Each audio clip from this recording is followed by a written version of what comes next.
Bos FIFA, media pertama yang menyebarkan hoax dan fitnah kepada Gus Maulana Ishak Kudus, Jawa Tengah, tergabung dalam tim kampanye nasional Prabowo Gibran bersama Lutfi bin Yahya. Ya, channel fifa.co.id, padahal ini channel besar. Ya, dengan subscriber 3 juta lebih. Itu memframing ceritanya Gus Maulana Ishak dengan judul Imam Mahdi asal Kudus muncul ngaku didatangi Rasulullah Shallallahu Alaihi Wasallam. Loh, ini jelas framing yang hoax gitu loh. Pembina 1. Habib Lutfi bin Ali bin Hashim bin Yahya. Insinyur Haji Abu Rizal Bakri. Cerita mimpinya Gus Maulana Ishak di channelnya Gus Fuad Pleret, sama sekali beliau tidak pernah mengatakan bahwa beliau adalah Imam Mahdi. Tidak ada kata-kata itu. Ini parah judulnya itu loh, ya Allah. Kok bisa ini dibawa kepada framing di mana beliau itu ngaku Imam Mahdi? Itu nggak pernah kok ngaku Imam Mahdi, nggak pernah. Kok bisa sekarang ini media kok judulnya parah? Ini fitnah. Saya katakan ini fitnah, ini fitnah.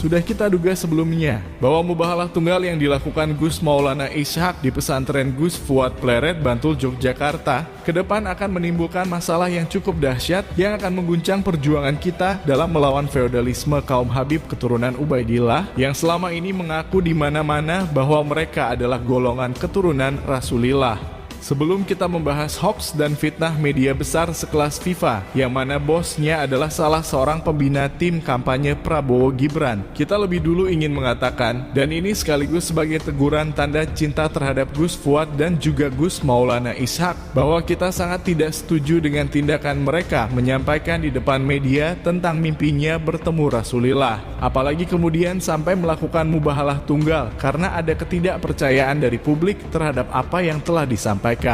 Kita bukannya tidak percaya jika ada orang yang ditemui Rasulullah dalam mimpinya, tapi kita juga harus paham kondisi masyarakat kita, di mana akal orang-orang Nusantara hanya akan percaya dan bisa menerima cerita-cerita yang tidak nyata jika yang menceritakan adalah orang-orang yang mereka suka.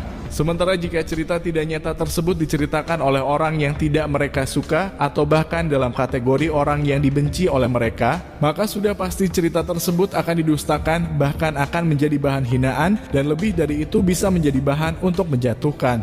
Kita termasuk orang yang percaya jika ada orang bisa bertemu Nabi dalam mimpinya. Tapi kita juga tidak membenarkan jika mimpi bertemu Rasulullah harus disampaikan di depan media karena sudah pasti akan menimbulkan fitnah. Jika memang ada perintah untuk menyampaikan pesan dalam mimpinya, maka kita harus siap untuk menerima konsekuensinya bahwa apa yang kita sampaikan ada kemungkinan tidak dipercaya oleh masyarakat kita.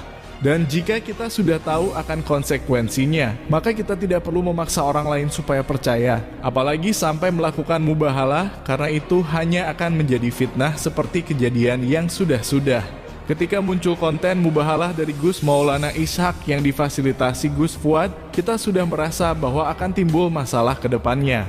Dan terbukti sekarang berbagai fitnah muncul dari berbagai pihak untuk menjatuhkan dan memadamkan perjuangan kita dalam melawan feodalisme kaum keturunan Ubaidillah. Bahkan media besar sekelas FIFA, induk dari perusahaan media terkemuka di Indonesia pun ikut-ikutan menyebarkan fitnah. Bahkan termasuk media pertama yang membuat hoax dan fitnah, yang kemudian diikuti oleh media-media lainnya.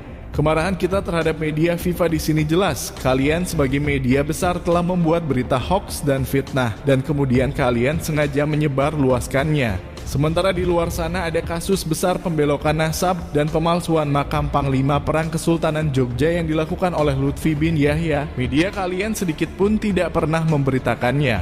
Lebih memilih membuat berita hoax dan fitnah daripada memberitakan kasus besar pemalsuan makam dan pembelokan nasab leluhur bangsa. Ada apa dengan kalian wahai insan media, khususnya FIFA? Apakah karena bos besar kalian merupakan satu tim dengan Lutfi bin Yahya dalam mendukung salah satu calon pemimpin Indonesia? Kalianlah yang telah memaksa kita menyeret kasus ini dalam perpolitikan Indonesia. Meskipun sebelumnya kita sangat tidak ingin masuk dalam perdebatan politik yang sungguh sangat busuk permainannya. Sebelum FIFA mencabut beritanya dan meminta maaf atas fitnah yang telah disebarkannya, maka kita akan menyatakan perang melawan capres yang didukung oleh bos besar mereka. Ini semua hoax, channel-channel hoax, isinya hoax itu untuk video yang ini. Meskipun kami tidak sepakat dengan isi konten Gus Fuad, yang mana di sana terdapat sebuah mubahalah, ya. Namun meskipun kami tidak sepakat dengan apa yang dilakukan oleh beliau, tapi tidak ada alasan bagi kita semua untuk memfitnah seseorang. Yang mendampinginya juga tidak ada kata-kata atau kalimat bahwa Gus Maulana Ishak adalah Imam Mahdi, nggak ada. Baik itu Gus Fakih maupun dari Gus Fuad Pleret sendiri, tidak ada. Di dalam video yang asli, tidak pernah Kiai Maulana Ishak itu mengaku sebagai Imam Mahdi, tidak pernah. Sehingga pesan kami kepada 4 media ini, jangan pernah kalian bikin judul yang mana justru judul ini merupakan sebuah fitnah. Tidak ada, sehingga kalau ada media informasi elektronik baik YouTube maupun bentuk laman di Google yang mengatakan bahwa Gus Maulana Ishak ini ngaku Imam Mahdi, ini jelas framingan hoax. Ini para judulnya itu loh, ya Allah. Kok bisa ini dibawa kepada framing di mana beliau itu ngaku Imam Mahdi, padahal beliau tidak pernah ngaku Imam Mahdi. Media besar sekelas FIFA yang mana bos besarnya merupakan tokoh terkemuka, bahkan menjadi salah satu pembina tim kampanye nasional Prabowo Gibran, bisa-bisanya dengan sengaja membuat berita hoax dan fitnah yang mana judul dan thumbnail serta narasi tulisan videonya sama sekali tidak sesuai dengan isi video yang sebenarnya.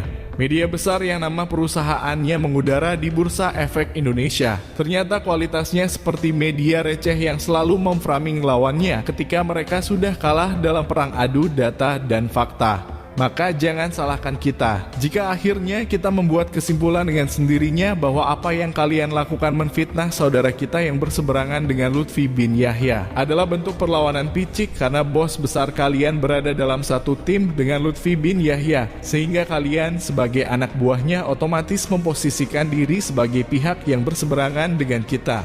Jika memang situasi tersebut yang membuat jalan kita berbeda, maka bermainlah secara fair dengan menyajikan data dan fakta, bukan dengan cara membuat berita hoax dan fitnah untuk menyerang kita. Kita tahu ketika kita bicara tentang fitnah, kaum Buddha pasti akan berkomentar apa bedanya dengan channel kita yang selalu menyebarkan fitnah, bahkan fitnah tersebut ditujukan kepada seorang ulama. Sudah pernah kita pertanyakan kepada kalian Muhib bin Lutfi bin Yahya, apa memang kalian sangat bodoh hingga tidak paham definisi fitnah itu seperti apa? Fitnah itu jelas sebuah tuduhan kepada seseorang tanpa data dan fakta, sedangkan yang selama ini kita suarakan jelas ada data dan fakta sejarahnya bahwa Panglima Perang Kesultanan Jogja yang diklaim sebagai leluhurnya dari Marga bin Yahya oleh orang yang kalian anggap sebagai ulama, secara data primer sezaman, baik data internal yang dimiliki Keraton Jogja maupun data eksternal yang dimiliki Inggris sebagai pihak yang masa itu menyerang Kesultanan Jogja, semua menunjukkan bahwa Sumodiningrat bukanlah Habib keturunan Yaman, dan makam beliau jelas ada di Jejaran, bukan di Semarang. Jika itu kalian anggap sebagai sebuah fitnah, maka di mana letak kewarasan otak Anda sebagai seorang manusia? Dan untuk FIFA Media yang bos besarnya merupakan Dewan Pembina Tim Kampanye Prabowo Gibran, segera cabut berita hoax dan fitnah kalian. Jangan paksa kita menyeret kasus ini ke ranah politik yang sangat menjijikkan.